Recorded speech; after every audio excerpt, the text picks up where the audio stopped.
Well, it's great to see you back to my channel, Finding America. Really appreciate you stopping by. If this is your first time here, I really want to thank you for coming by and checking us out. And I really hope you enjoy the video you watch. And if you do enjoy the video, I'd really appreciate if you hit that subscription button down below. So you may have noticed I'm wearing an exceptionally cool shirt today.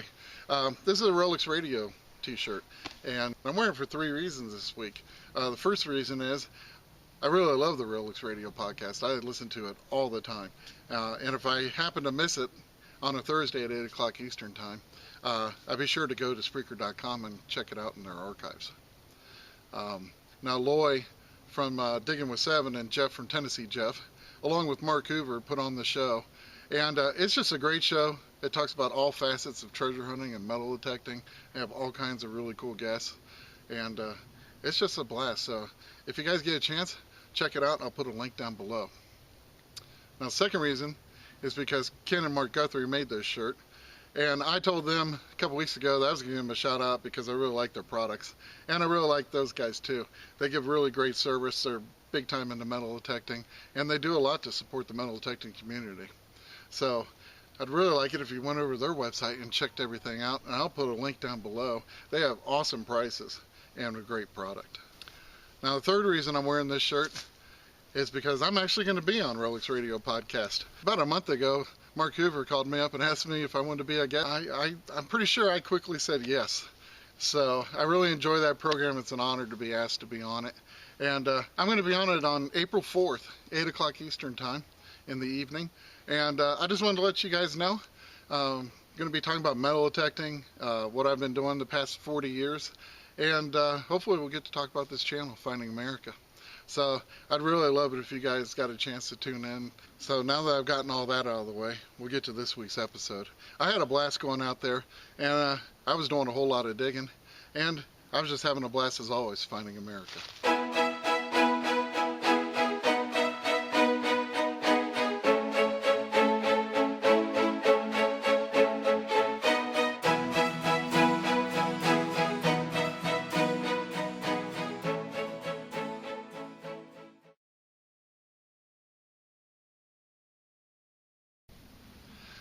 Well, this time was a little bit different. Now, normally I go out with my buddy Chris, and we plan out a trip, and we plan on going to a certain place to go metal detecting. Well, fortunately, at the last minute, Chris found out he couldn't make it. But we were going to go back to the place where he found that Confederate buckle last time. And I told him, I said, man, I was kind of bummed he wasn't able to go. But I told him, hey, I'm not going to go to that spot without you, because I know he was really looking forward to go back there and go hunting. So I was left with, I didn't even have a plan B. So I just decided, heck man, I'm going to get in the vehicle and I'm going to turn right and turn left, and I'm just going to go wherever I can and wherever I can see where I can put a coil down. And that's what I did, and I had a blast. I don't know how many miles I put on the vehicle that day, but I put quite a few. And I ended up at one spot that really paid off. And I found some really cool things. I found some really cool relics, and I learned some new things that I didn't know before. So in my book, that was a great hunt. It was a great day, and I hope you enjoy this hunt. Well, my first noteworthy target, that sucker was down about 10 inches, and I finally got it out. It's actually a bezel to an old 30s automobile. This would have been where a marker light or parking light turn signal would have gone, and it's old chrome pot metal, but you can still see the little design in the bezel area.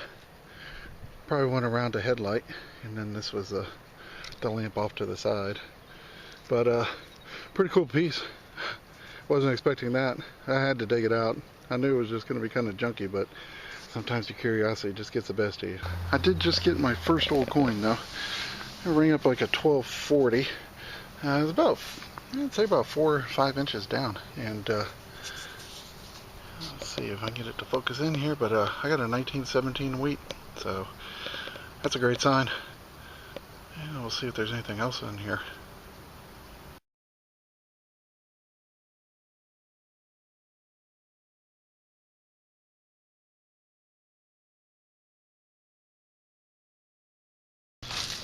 Well, I decided to go over to a park in this town and got a 1225. Pretty much a garbage signal. I really wasn't expecting this. I'm on the side of an old house that once stood here, but I dug down and I got a fired Williams cleaner minus the base. And that is just awesome. That was totally unexpected. Well, I'll tell you what, I am just really stoked about this bullet because this is the very first Williams cleaner I've ever dug. They're not that easy to find in these parts, Tennessee. They just didn't have a whole bunch of these out there. I know Digging with Seven and Lloyd, he's found some, but they seem to have a bunch at that one campsite that he was at. But I am very, very happy about this bullet. That is just so cool. That's really made my day.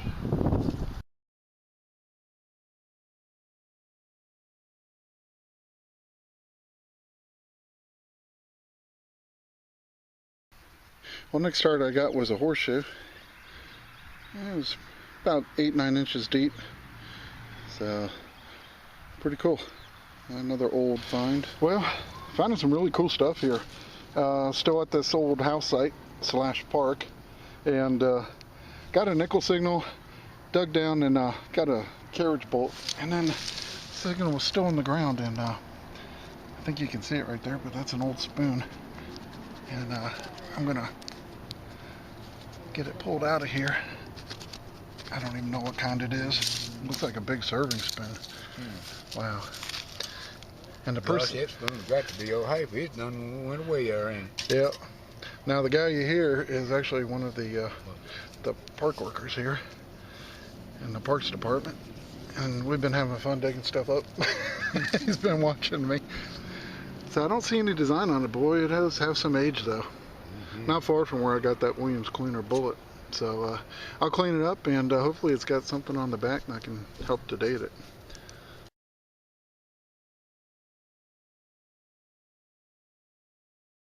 Well, I got another 1240 signal. Popped it out of the sidewall here, and got a nice 44 wheatie. So just out and about, trying different spots, and looks like I found a pretty good spot. A lot of targets here. All right, so this is pretty interesting. I got a 1235. I dug down, and I kind of had bullet on the brain, but out popped a wheatie. And then I got another signal, and out popped a clothespin spring. Now that's why I lowered the wheatie down to 1235 instead of like 1239 or 40. So, but I noticed that the wheatie was a pretty bright green color, so I knew it was an early one. And I'll tell you what, I can't say for sure yet, but this is a 1914, and it appears to have a mint mark. I don't have a strong enough loop with me to check it. I'm hoping it's 1914D. It may be an S, but I'm gonna check it when I get home, and you'll find out in probably about a second or two, but I'm gonna have to find out in a few hours. Boy, I sure hope it's a 1914D. I've been looking for one of those for years.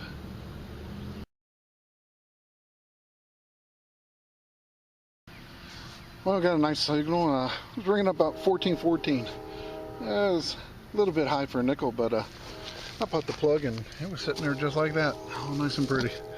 But that's definitely a piece. I think that's a piece to an old razor. But yep, that's a big razor. At least that's what I'm thinking it is. But pretty cool piece. I'd say this place hasn't been hunted very hard. A lot of signals that pretty obvious, not too deep. A lot of low tones people left too. Don't leave your low tones, guys. Could be a Williams cleaner bullet or a 1914 wheatie. I got another signal and it was just iron. Wouldn't budge off it, but it sounded so good. So I went and dug down, and I got this about 6 inches. Big, huge rusty nail. I really did think that was all that was in it. And I covered it up, but I still got a signal, so I opened it back up, and lo and behold, right under this root, got a really nice old key. And I don't even know what it is yet, but definitely old, 30s, 40s, maybe older, but I'll get it cleaned up. I think it's actually an old GM key.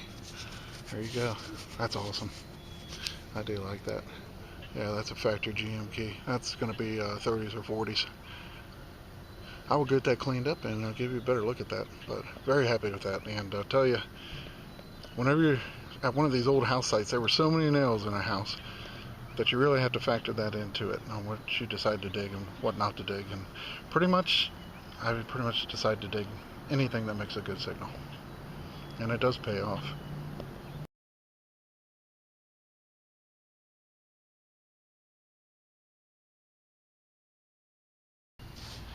We got a real nice 1242, 1241 signal. Dug down and I got some type of a cap to a tube. I like finding these. Some are pretty old, usually early 1900s. But I'll clean it up and see what kind it is. It's not one that I've found before. So I'll get a picture of that so you can see it better.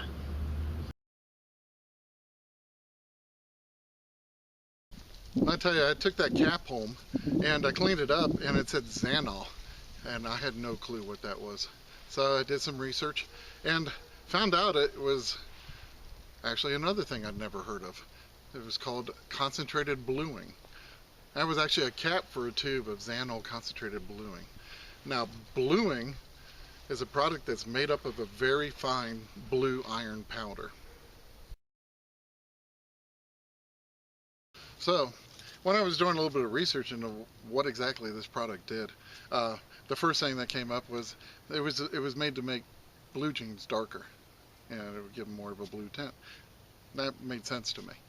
But the main purpose of bluing was to make whites whiter. And I was kind of taken back by that. And what it is it adds a slight undetectable tinge of blue to white fabrics. And that's in order to counteract the natural yellowing process that white fabrics go through in laundering. And by adding that slight undetectable tinge of blue, the human eye sees that blue and interprets it as a brighter white, which I just found amazing. So even a crazy little find can teach you something new. Well, this is definitely an unusual find. I got a 1232. Yeah, back of my mind, I'm hoping another Williams cleaner or something, but I thought it was this junk metal, but as I wiped the dirt away, check that out. How cool is that? It's a little lead cat reared up on, I guess, getting ready to hiss at someone, but that is really cool. I have never done anything like that before.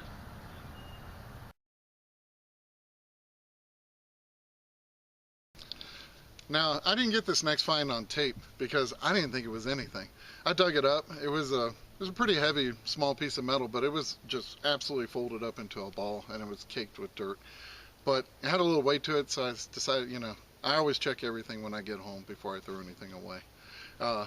And it was pretty neat. I pulled it out, and I noticed it had a little scalloped edge, so I decided I would get the pliers and a little towel, and I started to straighten it, and it was actually a pretty cool find. So I got the Andre pencils and I started to clean it up a little bit. And it's actually a really cool find.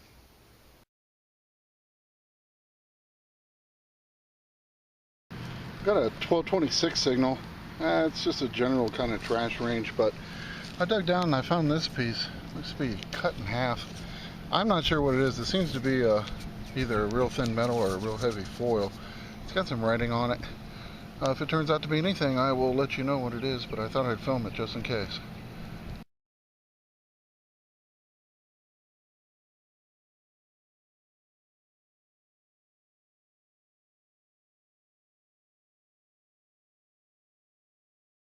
Well, I was swinging along and I just got all kinds of signals, and I was like, well, let me just open it up and see what's in there. And look at all the stuff that popped out of this hole.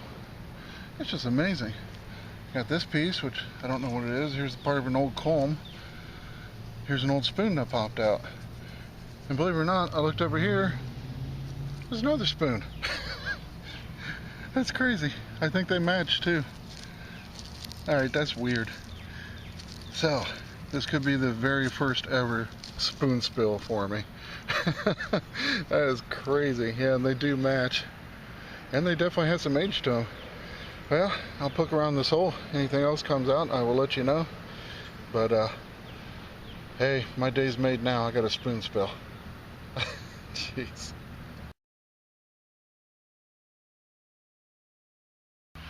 Well, next signal was ringing in about 1243. Sort of penny dime range. And, as you can see, pretty deep too. and I'd say probably about 8 inches. And I pulled this out. I have no idea what this is, but it does seem to be pretty ornate. I'm kind of at a loss. I've never seen anything like this, so I'll have to get that cleaned up later, and I'll put a picture up, but you can see there's some detail on it. Very fancy, very cool. Now, I dug this piece up, and it's really an unusual, very interesting piece, but I'm completely stumped on it. I tried to do some research, but I really didn't even know where to start. It's such an unusual piece.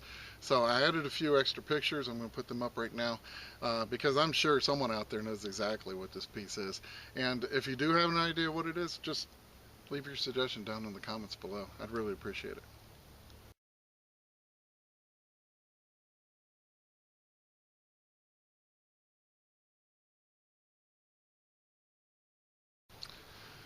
Well, I hope you enjoyed that hunt, and as you can see, it doesn't always have to be Confederate buckles and gold coins to make it an awesome hunt.